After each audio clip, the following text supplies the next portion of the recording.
Hello, what is up guys? EvilDousArm here today, and today I have for you a video where we're going to be looking at Soul Shield progression in Blade & Soul.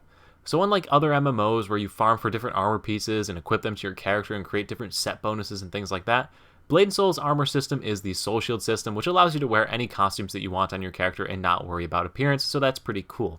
Additionally, the Soul Shield progression in Blade & Soul is very linear. You're going to be progressing through different stages of Soul Shield as you complete the story and progress further into the game. So what we're going to do in this video is go through each of these different tiers, where to get them, when you should be shooting to go ahead and pick them up, and then in addition to that, we're also going to go ahead and look at how you upgrade your soul shields or reinforce your soul shields to increase their stats and make your character better overall. Real quick before we get started, if you are new to the channel, new to Blade & Soul, liking the channel so far, please consider subscribing to the channel. It does mean a lot to me. Without further ado, let's get into it. So just to cover soul shields for someone who's just getting into the game, your soul shield equipment slot is located right here on your inventory. You're going to get a quest where you have to put a soul shield piece on at level like 3 or 4 right when you first start the game, and it's going to tell you to put your very first soul shield piece on. It's going to be like an HP 10 white rarity item. As you progress through the game, the story is going to give you different soul shield sets. It's going to give you the entire soul shield set. All you've got to do is open the soul shield set and put each of these components into this slot. So just click them from your inventory and they just click in and out just like that, and just equip them to your character to improve your stats. There's also a dedicated Soul Shield tab on your inventory. If you click Soul Shield right here, this icon underneath the person, you will see that you can actually have 2 different Soul Shield sets equipped.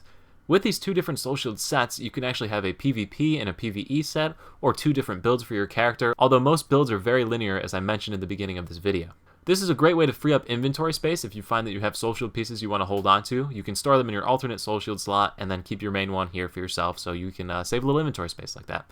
But anyway, that is the soul shield system, and the majority of your defensive bonuses come from the soul shield system. You might have noticed that all of your outfits that you put on that you get from playing through the game don't give you any stat bonuses. So all of your stat bonuses that you would get from a typical armor set in any MMO comes from your soul shield. So if you are just playing through for your first time on a new character, or if you're playing through any character really, you're going to want to equip those soul shield pieces you get from completing the story. As soon as you get it, put it on, and then whatever set is on before, take it off and go ahead and salvage it. So salvaging the soul shield pieces, all you do is click this little salvage icon in the bottom of your menu over here, and then click on the soul shield piece. So I have this Shadowless Evasion soul shield. We'll just go ahead and click on it, confirm, and salvaging these is going to give us fusion powders.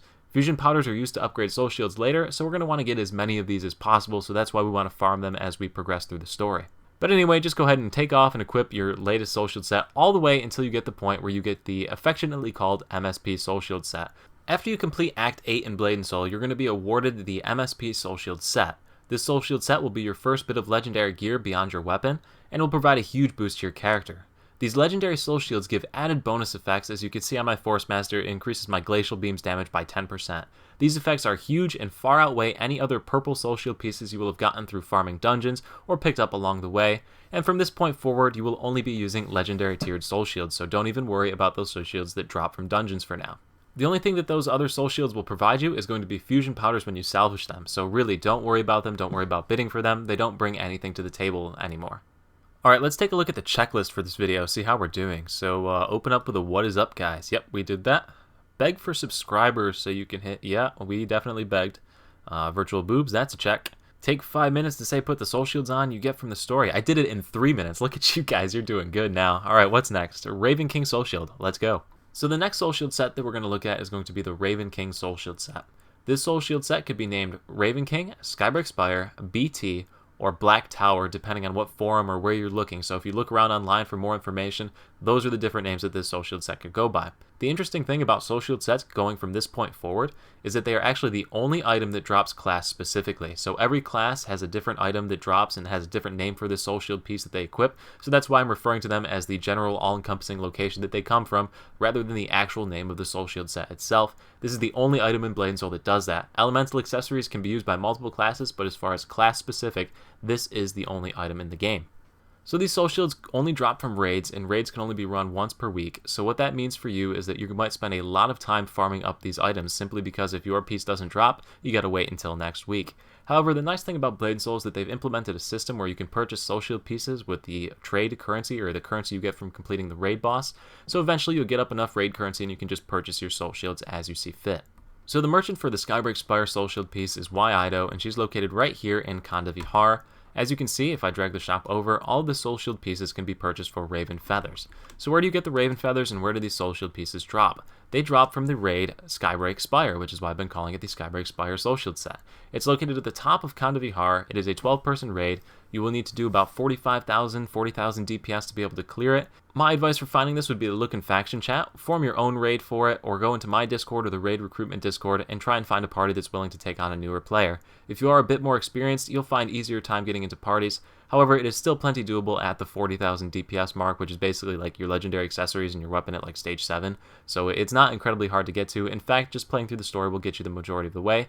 Additionally, my first things after level 55 video that I just came out with a couple weeks ago, which will be in the link in the description below, will get you to the point where you can run Skybreak Spire. It should take you a couple weeks at most. Completing this raid has the chance to drop the Soul Shield pieces. There are 4 bosses in the raid. Each boss has a random chance at dropping the Soul Shield pieces, so you'll have to farm it multiple times to get them. Once again, it is only once per week, so you will have a delay in the amount of time it takes you to get these. You won't be able to get them all in one shot unless you are incredibly lucky. So keep running the Skybreak Spire raid until you get all of your Skybreak Spire Soul Shield pieces, either via actually getting them as drops or purchasing them from Ido.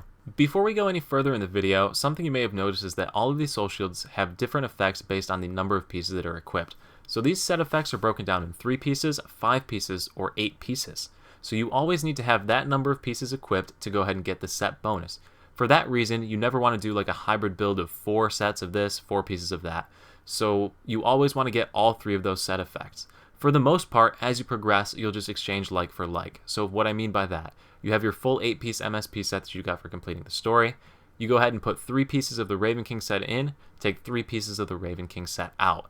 Always be rotating like that. Don't put like 2 pieces of Raven King in and keep 6 because the stats are better. It is not better. Even if the stats are better, it is not better. Always keep that set effect bonus active. So one more thing I want to mention before we move on from Raven King and move on to the Temple of Alluvium Soul Shield sets is that you can actually get your first 5 pieces of the Raven King Soul Shield set simply by doing some quests that you get for completing the story. So these quests are the Know Thine Enemy quest line. I've talked about these in a lot of other videos, and I don't have them actually on any of my characters to show you, but the Know Thine Enemy questline is awarded after you complete Act 8 of the story. Completing Act 8 will open up a Soul Lock tab on your quest letters option right here, which you get to by pressing the J key on your keyboard.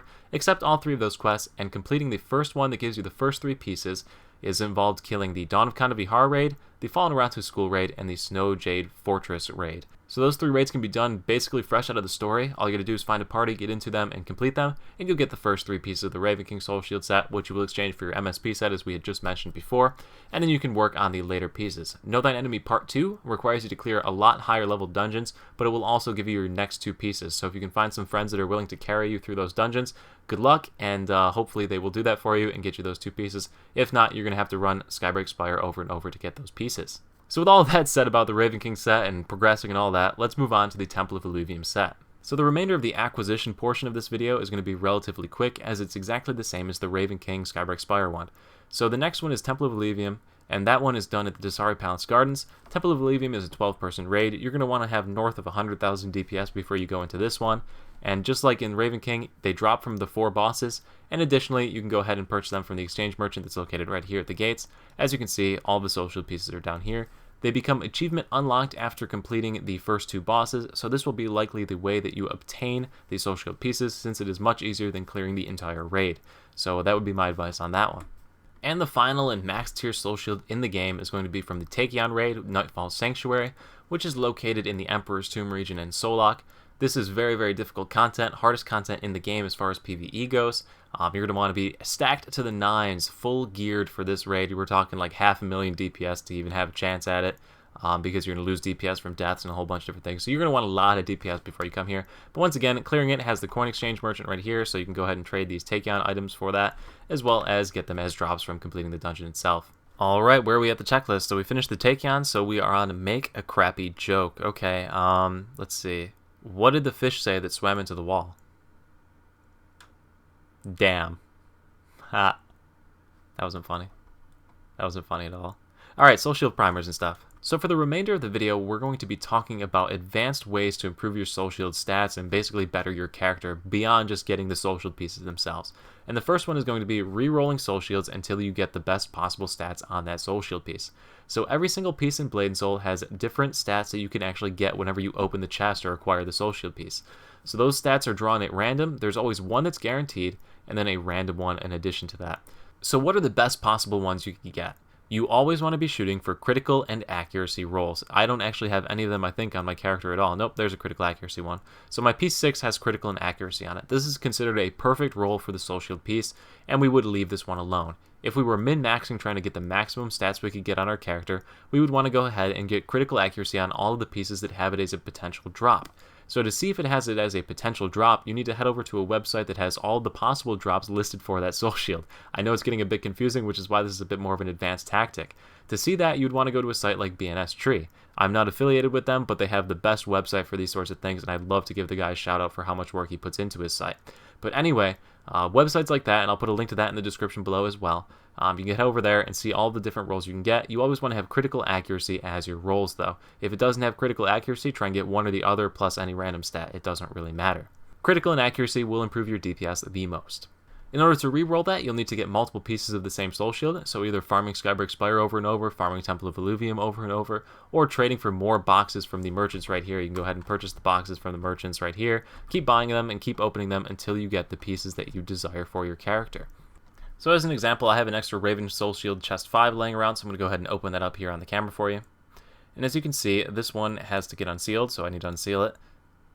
So as you can see, after unsealing it, it has critical evasion as the two stats. The one I have right now also has critical evasion, so I got two of the same one, which is kind of disappointing. I was hoping to get a different one so I could show you, but just believe me, it's how it works. But anyway, so don't throw away all these extra pieces that you've gotten though, because the next step that you can do for infusing these soul shields is to go ahead and put them together. Actually, you can combine two soul shield pieces. So if we right click on the soul shield piece we've got here and add it down here, then if we left click on it and head over to the manage equipment option, so left click on the one that we have, we can infuse another soul shield of the same piece. So for example, I have two piece 5s right here.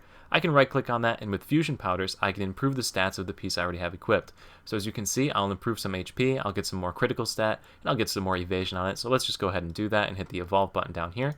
And boom, I've increased the stats of my soul shield piece that I had by a little bit. So I got 500 bonus health, 10 more critical, and a bunch more evasion. It's also maxed out my critical, so no further upgrades to the soul shield piece is going to give me any more critical, only HP and evasion. So that's how that system works. It tells you when you've got it maxed, and once you've got a good piece with good rolls, go ahead and max it via this method. The next thing you can do with these soul shields on the enhanced menu is to use shield bases to improve the stats of the soul shield. So shield bases can be obtained from the marketplace. If you go ahead and hop into the F5 marketplace and type in shield base, you will see that there are artisanal shield bases, and there are also masterwork shield bases. So these don't take you up to the legendary tier. To get the legendary tier of shield base, you need to go to one of the merchants, click on them, and scroll to the bottom of their list. You will there see that you can trade 5 of the masterwork soul shield bases for 1 legendary soul shield base. This is an incredibly costly transaction. These shield bases basically set you back about 150 gold for the 5 of them. So you'll be spending a lot of money if you want to do this. So this is really endgame stuff, and I wouldn't even bother getting these legendary ones until you're at the maximum tier of soul shield that you're going to acquire for a very, very long time.